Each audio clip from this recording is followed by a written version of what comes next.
They called it Ash Wednesday. Throughout Egypt, British officials began to destroy sensitive documents as their enemies advanced. In Cairo, the Egyptian capital, the British feared the worst. The Germans seemed likely to take the city, just as they'd already conquered most of Europe.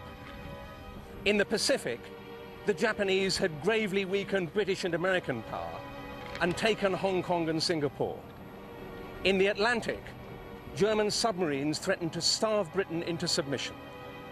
It was the darkest moment in the Second World War. Few of the British servicemen were professionals. Ever since Dunkirk, they had had to learn their new trade in the hard school of defeat. This series follows their struggle to turn back the tide of disaster through 4 campaigns on the road to victory, starting in the deserts of North Africa.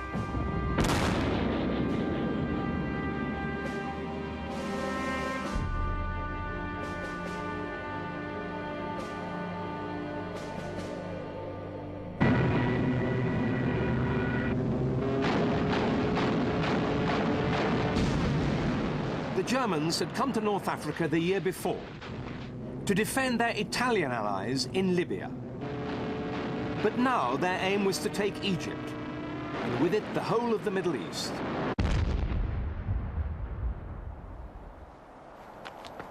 And in Rommel, the German commander, they had sent one of their best generals, as the British had discovered to their cost. Rommel was a man who exploited every situation. He led from the front. He was most of the time in front with his soldiers. And we were against a very professional army, a very good army, and very well equipped, better equipped than we were. For the battered British soldiers, fighting Rommel in the desert became a struggle against nature as much as the enemy.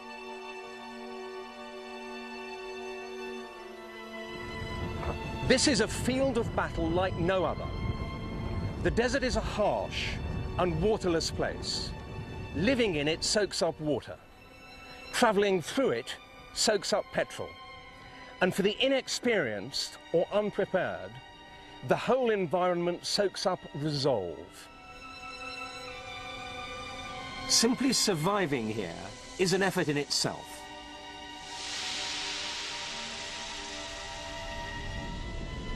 The ration was 2 water bottles per day, 1 in the morning, 1 in the evening, 2 pints.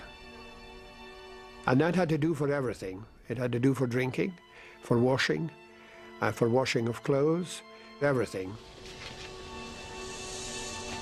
With no real landmarks, finding your way in safety is difficult. It was in the wilderness, you didn't know where you was. And of course the living conditions were more primitive than we'd ever known. And you know, talk about Boy Scouts camping, it's no comparison, of course.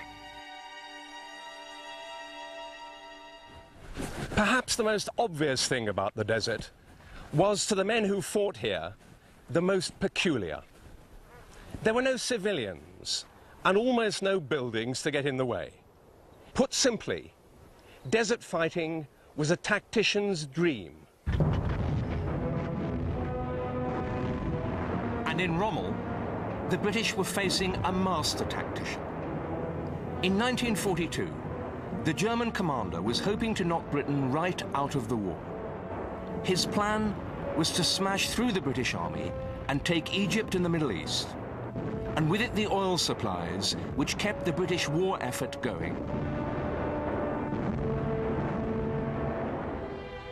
The British line rested on the coast at Gazala. Rommel swung his massed tanks round the desert flank of the Allied line and pushed in towards the British rear.